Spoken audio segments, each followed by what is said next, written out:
नमस्कार साहब, मैं परसाराम ढाका, पीआरडी मरोदरा, राजस्थान में लोकसभा चुनाव 2024 नज़दीक आ चुके हैं और हम चुनाव का रुझान लेने के लिए हमारे साथ है नंद किशोर जी पुरोहित, जो पंचायत समिति सदस्य प्रतिनिधि है, और पूर्णा जी है जो पंचायत समिति सदस्य है। आंसू राजनीतिक रुझान के बारे में बात करेंगे और आपके साथ साझा करेंगे। आइए जानते हैं रुझान के बारे में। आप रोका नाम साहब? पूर्णा। पंचायत समिति सदस्य। पूर्णा पंचायत समिति सदस्य पूर्णा गुचिया। वोट देंगे मोदी जी को, मोदी सरकार अच्छी है। अब सर सबसे पहले आप रो नाम बताओ सर। नंद किशोर पुरोहित। अच्छा। नंद किशोर पुरोहित, और मैं बीजेपी से जुड़ा हुआ हूँ। कई कम से कम जब से मेरी समझ पड़ी है, 18 साल से मैं वोट देने लगा था, उस दिन से मैं उस समय से मैं बीजेपी से जुड़ा हुआ हूँ सर। आपने बीजेपी जुड़ने का क्या कारण रहा? क्या कारण? पार्टी तो कांग्रेस थी, तो बीजेपी में क्यों जुड़े? बीजेपी में इसलिए जुड़ के देश हित के लिए बीजेपी सही है। और अभी जो जैसे 10 साल अगर मोदी के अभी चल रहे हैं, तो उन्होंने किसी को कोई परेशानी नहीं हुई है जनता को, और देश के विकास के लिए और देश की सुरक्षा के लिए मोदी सरकार ही सही है। मतलब आप पंचायत समिति सदस्य चुनाव जीते तो आपका जनता का भी सहयोग रहा, पूरा गांव का सहयोग रहा, तो इस सहयोग के बारे में आपके क्या विचार? जनता को क्या आशीर्वाद देना चाहते हो? जनता को ये आशीर्वाद देना चाहते हैं कि गांव के विकास के लिए मेरा हर समय साथ दें। और पानी का मुद्दा है तो जल शक्ति मंत्री जैसे गजेंद्र सिंह जी है, तो उन्होंने देश अपने जोधपुर के लिए बहुत अच्छा काम किया है। हर घर जल योजना के तहत हर घर में जल पहुंचा है, ठीक है ना। और मोदी सरकार की जो उपलब्धियां हैं, उन्होंने जैसे उज्ज्वला गैस कनेक्शन है और धुएं से छुटकारा पाया 370 धारा हटाई, और नागरिक संशोधन जो बिल है CAA वो भी उन्होंने पास किया है। और बेरोजगारी के लिए मोदी सरकार ने कई योजना निकाली है। और भजनलाल सरकार जो है, मुख्यमंत्री भजनलाल, तो उन्होंने भजनलाल जी ने भी अभी जो पेपर लीक हुआ था कांग्रेस के टाइम में, तो उन्होंने कम से कम 139 या 40 जनों को भी गिरफ्तार किया है। तो पेपर लीक मामला भी वह विशेष मुद्दा रहेगा इसमें। ठीक है नंद किशोर जी, जैसे आपने सबसे पहले राजनीतिक कदम रखा, तो आपका राजनीतिक कदम रखने का क्या उद्देश्य था? क्या मतलब ध्रुवीकरण था? मेरा उद्देश्य ये था कि यहाँ पे जो टिकट चल रहा था बीजेपी और कांग्रेस का, तो कोई बीजेपी का टिकट लेना नहीं चाहता था सर।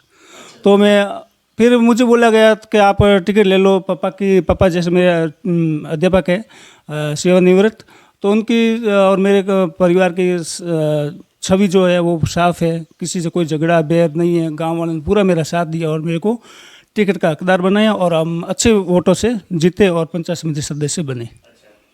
अब जैसे अपन जोधपुर लोकसभा की बात करते हैं, तो गजेंद्र सिंह जी खिंवसर तीसरी बार सांसद के तौर पर चुनाव प्रत्याशी घोषित हुए हैं, तो इसके बारे में आपके क्या विचार है?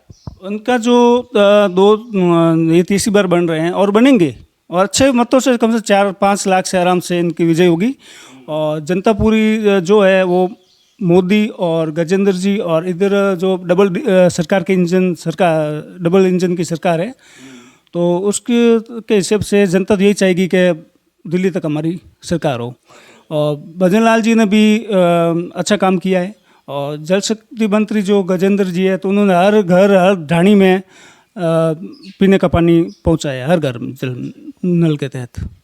अब लोकसभा 2024 का चुनाव आप जनता के बीच में जाओगे तो क्या क्या मुद्दा लेकर जाओगे और आपकी क्या प्राथमिकता रहेगी बीजेपी की? मेरी तो प्राथमिकता यही रहेगी कि आप मोदी जी को वोट देकर उनको मजबूत बनाएं, और जो गांव की समस्याएं हैं या जनता की समस्याएं हैं, जैसे बेरोजगारी है, पीने का स्वच्छ पानी है, और ये नरेगा जो चलती है, तो उनमें सबका मतलब विकास के हिसाब से जाएंगे हम तो उनके। अब मोदी सरकार ने मतलब क्या क्या योजनाएं निकाली हैं, उसके बारे में कुछ आप बताइए।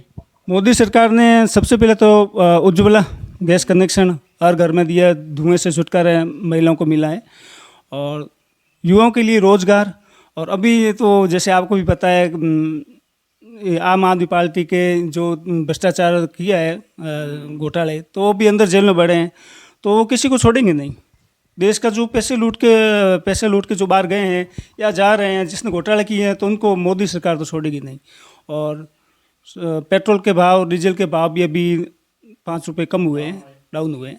तो ये सरकार गरीबों के लिए और सबके लिए अच्छी है। और मैं एक और बात कहना चाहता हूँ, कांग्रेस सरकार ने हमेशा यही चाहा है कि फूट डालो राज करो, तो उन्होंने हमेशा मुसलमानों को ये बोला है कि ये आपकी पार्टी है, वो हिंदुओं की पार्टी है। ये मैं हिंदू मुस्लिम दंगे भी ज़्यादा उस पार्टी में ज़्यादा हुए। अभी कोई पत्थरबाजी कहीं पर भी या कोई दंगे नहीं हुए हैं। जैसे राम मंदिर है, मान लो, तो राम मंदिर में ऐसा कर रहा हूँ, जैसे नंद किशोर जी, ये मोदी जी 10 साल हुए हैं प्रधानमंत्री रहते हुए, कांग्रेस ने 70 साल तक राज किया तो राम मंदिर नहीं बना पाई।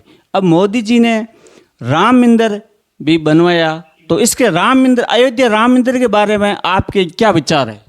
अयोध्या राम मंदिर जो बना है वो सबके सहयोग से बना है। इसमें 36 कौम भी थी, जैसे हिंदू, मुस्लिम, सिख, ईसाई, कि कोई तरह का दंगा भी तो नहीं हुआ ना। और 1992 में आप देख लो, मंदिर ढांचा गिरा है, चाहे वो बाबरी मस्जिद का हुआ है, तो सब वहाँ दंगे भी हुए थे, और इसमें कुछ ऐसा हुआ नहीं। और ये संविधान के तहत हुआ है, भारतीय संविधान के तहत हुआ है, और इसमें किसी के एक समुदाय का पक्ष भी नहीं है, और सबने साथ दिया है। और ये राम मंदिर में, और राम मंदिर जो बना है तो उसमें सब भाईचारा भी, मैंने कोई वीडियो भी देखा था जिसमें 50-60 मुसलमान भी दर्शन करने आए हैं।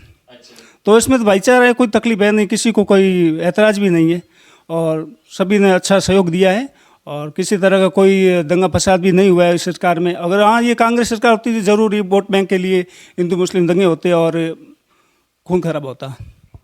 अंतिम प्रश्न आपसे यही रहेगा, आप फलोदी की जनता को अब क्या संदेश देना चाहते हो?